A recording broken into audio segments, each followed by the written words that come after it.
Section 1. You will hear a conversation between a student and a woman. First, you have some time to look at questions 1 to 10.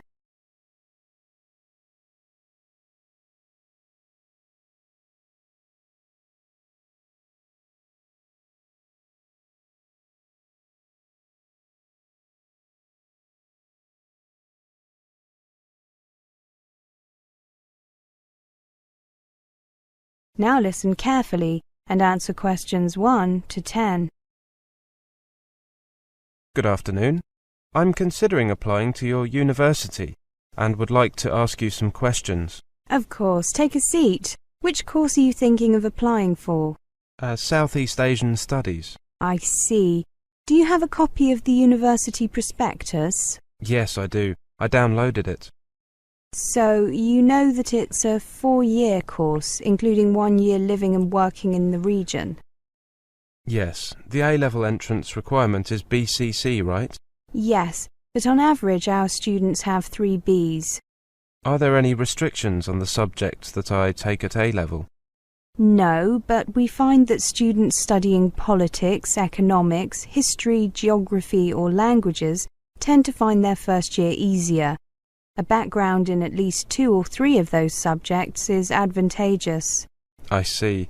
I'm not studying politics or languages, but I am taking the other 3 at A-level. Are languages an important part of the course? You see, I'm not very good at them. Languages are not a compulsory part of the course. They're optional each year. However, because students spend a year abroad, we strongly recommend that students take one for at least a year beforehand.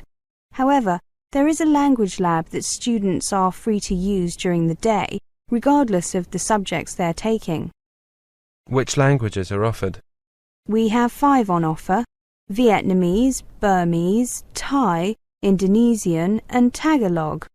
They can be taken in the 1st, 2nd and 4th years. During the 3rd year, students are expected to learn the basics of the language spoken wherever they are spending their year abroad. I see. Can I spend my year abroad in any country in the region I choose? Yes, as long as you can satisfy your tutors that it will benefit your studies.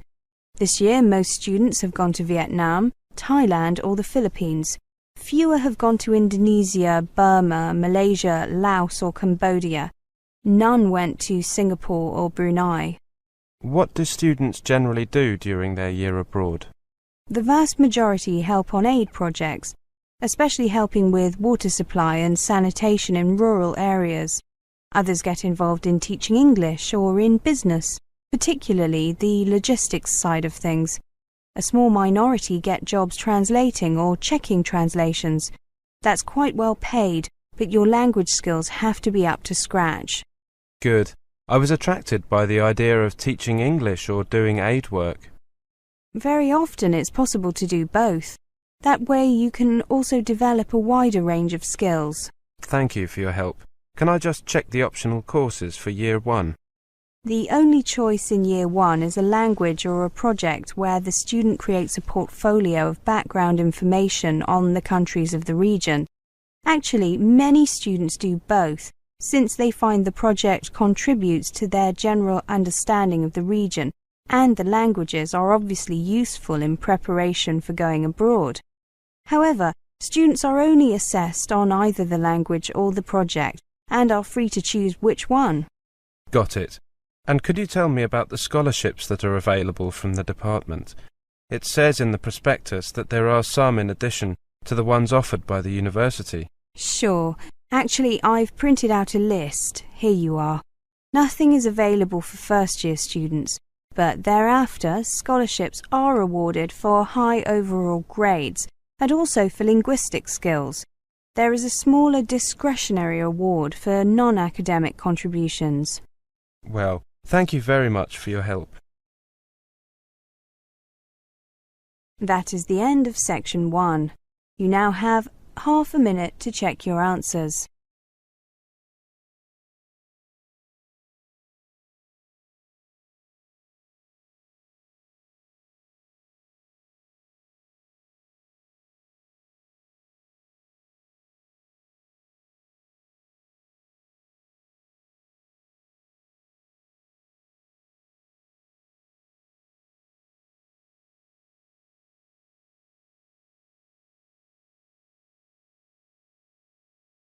Now turn to Section 2. Section 2. You'll hear a conversation. First, you have some time to look at questions 11 to 20.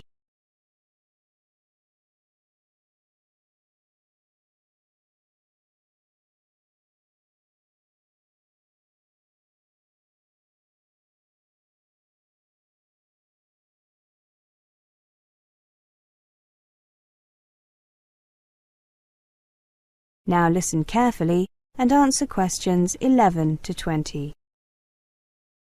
Welcome to our program on Indian youth. Are young Indians different from their elders? Smarter, lazier, less obedient? We have invited an Indian sociologist, Mr. Singh, to share his views with us. Mr. Singh, many Indians complain that the new generation of Indians is too westernized and has lost touch with its culture. What's your opinion on that? Whenever a country modernizes, there is speculation that the new generation will be dramatically different from those that preceded it, in particular more westernized. Much of that speculation is based on superficial observations regarding rock music and the like. However, most studies show that new generations retain much, though not all, of the core values of their culture. Cultures change very slowly. What is changing quickly is the environment in which they live, their living standards, opportunities for advancement, and self-fulfillment. Young Indians certainly have more opportunities today. Where does your information come from? I have 2 children in their early 20s. I see their generation at close quarters. I often travel to both rural and urban places in India, and I see the young people there. The current generation has, by and large, rejected politics as a primary concern. They have grown up with a TV and a telephone, either at home or in the vicinity. They have watched MTV, but they still go to the temple. And most of them seriously believe that God exists. Regarding the opportunities that Mr. Singh mentioned, for the first time, it is acceptable in India for a kid to say that he or she wants to be an actor, a singer, a fashion designer, a writer, a cricket player as a profession, without parents losing sleep. It also means that they have many choices of role model. When I look at young people around me, I see more hope than helplessness. Mr. Singh, what is the main advantage that young people in India have? The biggest advantage the youth of India have is mobility. It is very easy for them to move about the country and follow opportunities. An edge the Chinese youth, for example, do not currently have. Also, young Indians are quickly adapting to new technologies, and English is now being more widely accepted and spoken than ever before. India's youth have a very unique advantage, a combination of mobility, language, and knowledge of technology. Add to that a country that has an entrepreneurial spirit and a very clear intent to adapt to Western culture. Are there any problems as far as you can see? I think that the biggest overall problem is with infrastructure. But as far as things that directly affect the younger generation are concerned, I think that the main problem is that parents from the growing middle class are pushing their children ever harder at academic activities. They believe this is the only way to stand out and survive in a system which is cutthroat because of the exploding population and as education becomes more and more accessible to the masses. However, many parents are granting their children more choice, particularly in the area of choosing their own careers. The youth of today are definitely more aware of the choices available to them. Do you think that competition is a problem? Not at all. It leads to creativity. The younger generation is more creative. Competition ensures that creativity is likely to be the best way to get ahead. Though it is largely believed that the culture and value system torch-bearing youth are losing their way, I still believe that relates to a small percentage. The combination of the Indian value system and the Western approach is a winning one, and if the Indian youth can manage to achieve the right balance, global organizations will want their skills. Mr. Singh, you sound very confident. I am. Every generation will experience change. This will be more dramatic, especially in the context of development. Simply put, young Indians are more aware about the world they live in. They are more materialistic. They are consumers in the true sense. They are exposed to satellite TV, the internet, freer access to social interaction and mobility. They are global citizens. Adoption of styles and fashion from anywhere, particularly America, is quick. But as several surveys have shown, this openness and confidence does come with some sense of humility and purpose. I feel confident that they can dream and achieve. My generation could only dream. That is the end of section 2. You now have half a minute to check your answers.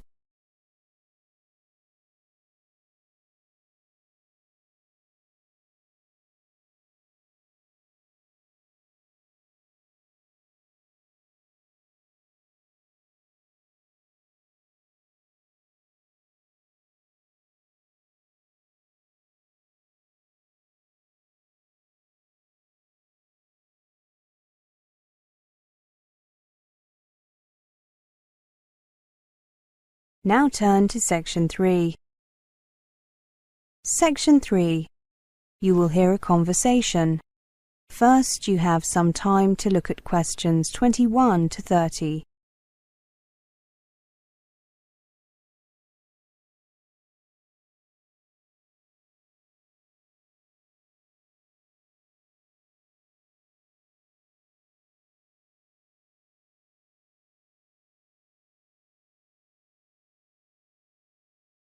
Now listen carefully and answer questions 21 to 30.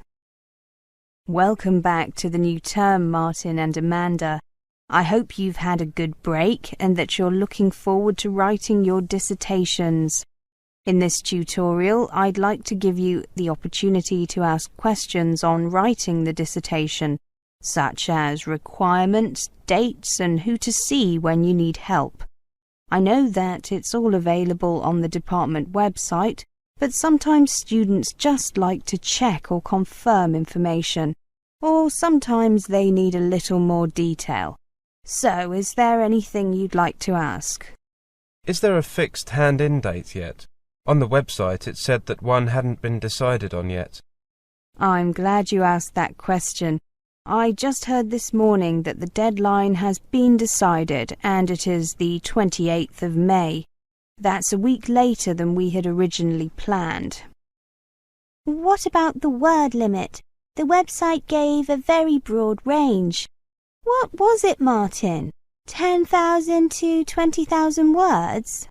I believe so, Amanda. Well, I believe that was a typing error. It should be 10 to 12,000 words, but feel free to write a little more if you need to. However, make sure that your dissertation is at least 10,000 words long, not including the contents, references, and bibliography. Right, thank you. And we can choose any topics we like, can't we? Any from year 3. And do remember to get your topic approved by your personal tutor. Oh, that's me, isn't it? Before you start writing, I'd hate to have to tell you your topic was unacceptable after you'd spent a lot of time on it. What would you like us to show you initially, apart from the title? Well, I'd like to see a basic bibliography first, along with an outline of your dissertation. You should get that done by the end of January. This month, in other words. According to the website, the research should take 8 to 10 weeks. So that takes us from, well, until mid-April, basically. Yes, you should have the research pretty much done by the time you return from the Easter break. It seems like a reasonable amount of time, but I bet it disappears fast. It certainly does. You'll probably find that you need to do some extra research during the second half of April. Ideally, you'd be writing then, but very few students get all the information they need, and the personal tutors almost always need to make some further suggestions. That's why it's really important to get the bulk of your research done by mid-April. I see. If we get into trouble, or can see that we're going to get into trouble with our research, we should obviously contact you ASAP. Absolutely. Do you think that we should look at what other students have done in the past in order to get a better idea of what to do and what to write?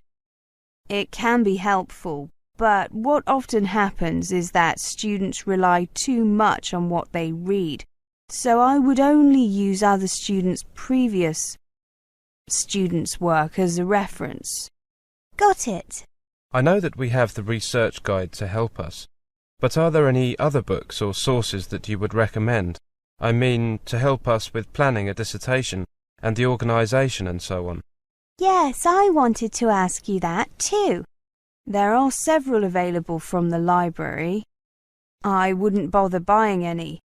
My personal favourite is Dissertations in You by Roger Klein. Another good one is Mastering Your Dissertation by Helen Blondell. There's a book about research techniques.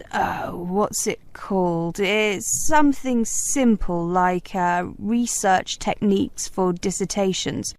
The author is Helen Trailforth. Oh, I know. It's called Dissertation Research Techniques. Very good book. There's more than one copy of each of those in the library. One is for reference only, and you know about the recall system if a book is being borrowed by someone else and you want it, don't you? Yes. Good, very good. Anything else? Well, now that you've mentioned research techniques, I've got a question. Questionnaires. A good idea, Professor. The general consensus is that they're not very helpful, though some prominent researchers beg to differ. Clear them with me first if you decide to go ahead and use them. You see, you need to be very careful about the questions that you ask and order of the questions. Questionnaires very often lead people towards giving certain answers rather than getting at their true feelings and opinions. Martin, anything else? No, I'm happy. Thank you, Professor. Yes, thank you so much. My pleasure. That is the end of section 3. You now have half a minute to check your answers.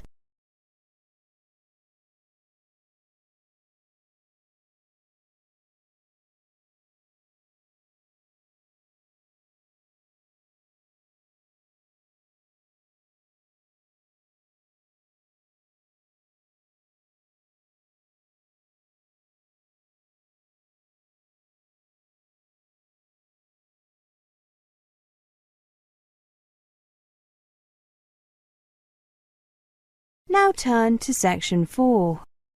Section 4. You will hear a monologue.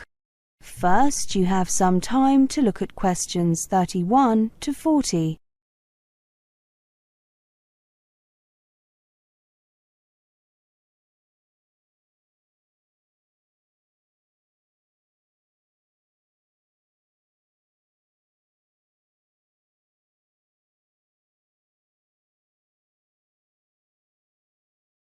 Now listen carefully and answer questions 31 to 40. Have you ever wondered where your recyclables end up after they get picked up from the curb? After you've left them at a recycling drop-off centre, or when your hauler has come to empty your recycling dumpster? Well, this presentation will tell you. The story begins when a resident places their materials out for recycling in a special bin, brings their recyclables to one of the recycling drop-off centres, or when a business puts their used materials in their recycling dumpster. It is very important that residents and employees properly prepare their recyclables for collection. Improper preparation of materials, for example not removing container lids or including the wrong type of material, causes contamination. Although some contamination is to be expected, and is removed during the sorting process at the processing facility, processors may not accept materials that are heavily contaminated, and these will be disposed of.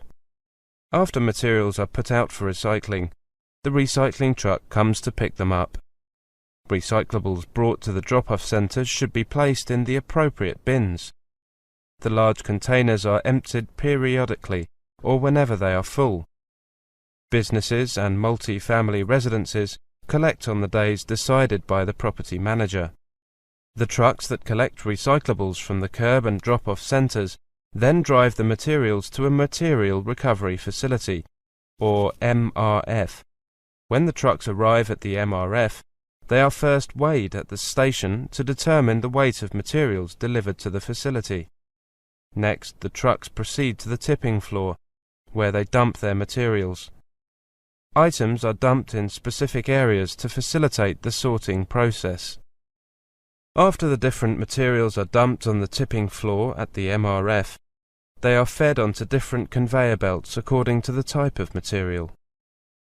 The materials then proceed up the different conveyor belts and are subject to both manual and automatic sorting. Individuals manually remove any large objects such as a lawn chair or garbage can, along with any contaminants. After the initial manual sort, the materials pass by a magnet that captures the metal cans, and then through an air sorter to separate the remaining materials. Once the materials are sorted, they are compressed into bales that are shipped to processors, who will then use these materials to create new products. Plastics can be recycled into items such as clothing, lumber, park benches and playground equipment. Metal and glass containers are often recycled into new containers, and paper is recycled into new paper products, such as copy paper, toilet paper, napkins and newspaper. Remember to close the recycling loop.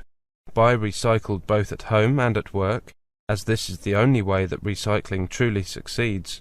Find out more about buying recycled products. Remember, if you're not buying recycled, you're not really recycling. So, how are we doing? Let's take a brief look at our recycling rate information. All municipalities are required to maintain a minimum recycling rate of 25% of the total municipal solid waste generated annually. We are required to annually report on recycling activities and file a report with the Department of Environmental Quality, or DEQ. These reports are due to the DEQ on April 30th of each year for the preceding calendar year. Based on information received to date, last year we reported a recycling rate of 33.9%, 2.8% higher than the previous year. Paper recycling was up 36%, as was the recycling of bottles and cans. Our target is a recycling rate of over 50% by 2014. That is the end of section 4. You now have half a minute to check your answers.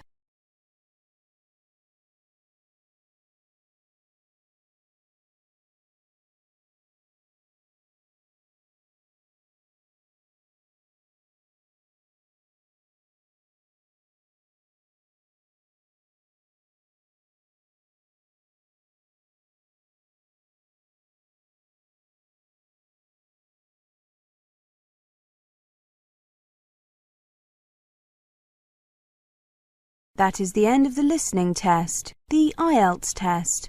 You now have 10 minutes to transfer your answers to the listening answer sheet.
Section 1.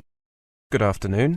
I'm considering applying to your university and would like to ask you some questions. Of course, take a seat. Which course are you thinking of applying for? Southeast Asian Studies. I see. Do you have a copy of the university prospectus? Yes, I do. I downloaded it. So, you know that it's a 4-year course, including 1 year living and working in the region? Yes, the A-level entrance requirement is BCC, right? Yes, but on average our students have 3 Bs. Are there any restrictions on the subjects that I take at A-level? No, but we find that students studying politics, economics, history, geography or languages tend to find their first year easier. A background in at least 2 or 3 of those subjects is advantageous. I see. I'm not studying politics or languages, but I am taking the other 3 at A-level. Are languages an important part of the course? You see, I'm not very good at them. Languages are not a compulsory part of the course. They're optional each year.